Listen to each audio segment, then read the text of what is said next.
time for a new poem, perhaps. Let's see, you go. Alright. Mine is about Yuri. Okay. I got the bar, we got it. Very like a whale. Who knows what a whale thinks about? They must think about something. They live so long and so deep, down in the dark ocean, soft and secret. Strange things and human things. Things that make sense only to ponderous great whale minds, about fish and currents, and the long-historied lore of the ancient dark ocean. It must be profound, for they sing long about it, hours upon days, sending their music tens of thousands of kilometers through the dark, echo-haunted ocean. We do not always understand their songs, but we hear the beauty, the feeling. Something in us is touched, something from a time before we emerged from that dark ocean. See, this is one of the nicest things anyone's ever written about me. I feel so seen when I am called an incomprehensible ocean creature who still sings compellingly. Yeah, I guess that really nails the essence of Yuri, doesn't it? I kind of like when they compared her to a complicated book. That poem was about you and her. I knew it! Yeah, it was. Your poem was every bit as lovely. That's some very deep work, Joyce MC. I get the feeling you really wanted to make your poem reflect Yuri's personality a little. Yeah, I did. That and the recurring motif of the dark ocean. It just, I don't know. It sounded right. It was right. You did a good job. Just doing a poem based on your feeling and intuition is really good. But you better write some poems about me too, you know. I could write a dozen poems a day about you. I wouldn't mind that. So cute. Monica. Alright, here's mine. I wrote about Reed. There. Without blemish. I got a vision briefly, as in a reflection, or out of the corner of your eye, for just a half second, of a sheep with caring eyes, and pure white wool, gentle hooves, a flawless sheep, but most important of all, a complete and total trust in the goodness of humans, following after the shepherd. Would that we could all trust the sheep trusts, safely. Well, I don't really get it mostly, but I get that you think I'm kind of trusting, or kinda trusting. Am I really that sheep-like? Yeah, you remind me of a sheep. A fluffy, nice sheep. I think the comparison works really well. Although I don't get the point at the end. Nor do I. Although I get a definite sense of admiration, or maybe even envy. No, I don't think it's envy. Oh. No, she definitely is, like, making a wish for the whole world or something. Maybe regret is the right word. Yeah, that seems right. Maybe some kind of critique of the world with just that single word, safety, at the end. Maybe Monica can tell us. No, I think this is another one of those poems that should just stand on its own, without any commentary from me. Well, far be it from me to propose otherwise. Who is left? Well, Natsuki and Sayori. Let's have Natsuki go. She wrote about MC. Oh, this should be fun. yeah, well, don't get your hopes up too much. To be honest, I kind of think it sucks. We'll be the judge of that. Hand it over. Boys. I used to think of boys as irresponsible, with not a single serious thought at all. I saw them just as jokers, jerks, and obstacles, ignoring care, waiting on my call. Yeah, maybe they were kind of strong and comfortable. I'm a grown-up teenage girl after all. But mostly I just thought they were ungovernable, although they have those goddamn eyes and they're so tall. But MC was a boy who had a novel side. He showed me that a guy could be a bro, and stick by friends forever even when I tried to treat him like the boys from long ago. You thought this was bad? I thought it was great. It's a little hard to describe. I think the point you're trying to make is that before you saw guys as pretty limited. It's either just a bunch of idiot clowns or, As boys. Yeah. I'm not sure I understand. She means as potential mates, essentially. Oh, I see. Yeah, but I'm just a person. Yep. Just a bro, as Natsuki put it. I see. MC is a very nice boy. He's polite and respectful without being a dummy. Oh, believe me, he can be an immense dummy. But mostly, yeah, he's cool. Sayori seems to like him a lot, alright. Yeah, but he's also my potential mate. I mean, like actual mate. You get it. Yeah, I think we get it. And now Sayori, you're the only one left. Alright, here I go. Mine was about my good friend Monica. Alright, got the bar. Unfinished. She isn't done yet. Like a cake in the oven, like a page with half a paragraph. She still owed something she gave but never got back, and waits to collect. And for now she's held back, like a sleeping dragon, peacefully drifting undersea. But one day she'll awaken, and to take care of over it smells good. Milk that cake over it smells good. And that pages will be a good story. And when she is finished, she will be glorious. You think I'm unfinished, huh? Yes, in the best way possible. Monica's indeed owed much. I hope that one day she receives it. Sometimes I feel like there's a lot I don't know about you guys. Actually, Ree, to be honest, I don't really get what Sayori meant either, with the whole thing about her being owed something. Although I did like the style of the poem, Bun. Your poems are always so nice to just listen to. She's owed her own happiness and her own stuff in life without having to tie it to someone else. She should get to make her own decisions in a completely free way. She's sacrificed a lot for us to be okay and happy. And for others, I might add. It's only fair that she should get her own chance at that kind of happiness. That's how I read it, anyway. Well, I guess that's it for now. No more poems. Well, yeah. I didn't really have anything planned, so we can just do free time for the rest of the club. Sayori, is everything alright? Yes, it's just... that was the last poem. Not if you don't want it to be, Sayori. We can always keep writing poems. And sharing them with each other. Nothing changes that. Yeah, just... it won't be the same. Well, free time now, I guess.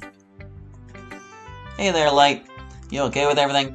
I think so. As okay as I'm ever going to be with it. Later. And so that's it for us. Thank you, Ree, for taking over. We know you'll do a great job. Let me know if you need anything with regard to the literature club. Turn to me first, of course, before you bother these soon-to-be college students. Yes, Miss Ina should be able to handle most things, but I'm always happy to help if needed. Thank you, Monica. And thanks, everyone, for everything and welcoming me in. Of course. You're super cool, Ree. Don't ever let anyone tell you different. Indeed. As the rest of the club starts to file out, Sayori stands in the literature club room. She walks absent-mindedly between the desks, occasionally stopping to look at the desks and touching them tentatively. We're not done yet, you know. We still have the last bit of club to do, you know. Still some emails to check.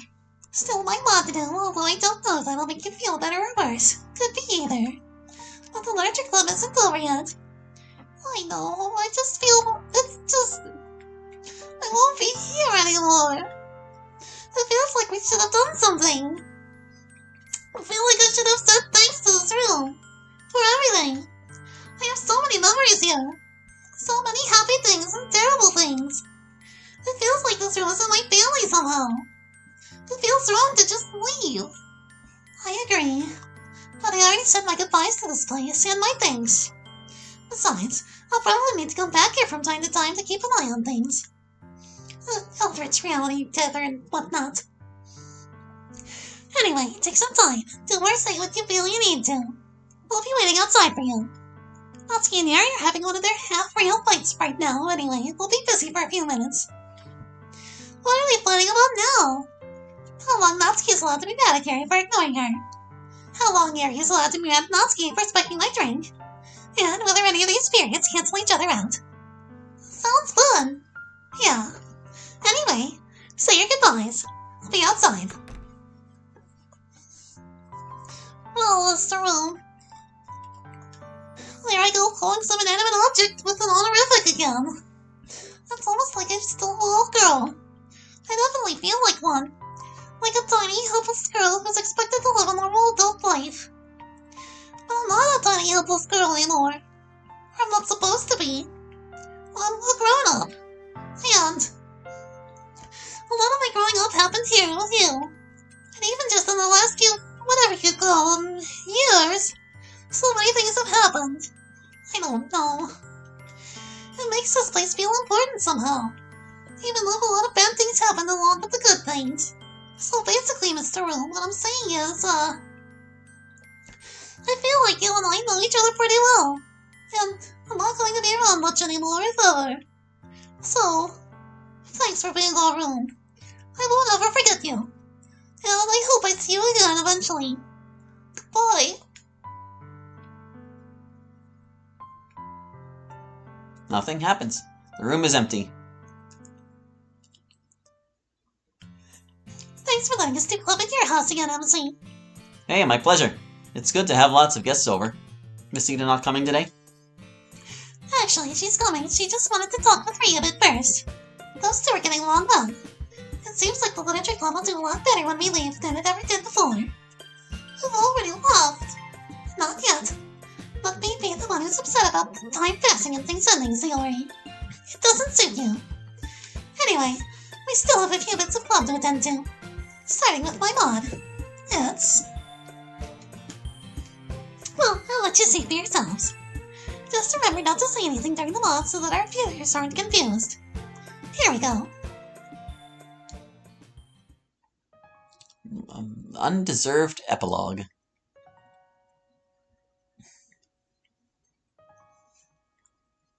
Hi, it's me. I'm not going to bother with the fourth wall narrator, Monica. I'm just writing this in a code editor. You know it, I know it. I'm not sure why I'm trying to suspend your disbelief. I guess because I'm worried that this might be the end when I'm writing this. I don't know if it will be or not. But it's one of the last things I might get to show you something neat. Don't worry about talking to me. We can do that later. But, right now, I wanted to give you something. If this really is the end. I know this has been like a story for you. And we're the characters. But you won't ever get to see how things end. We'll just be living our lives. And that's not satisfying as a narrative, is it?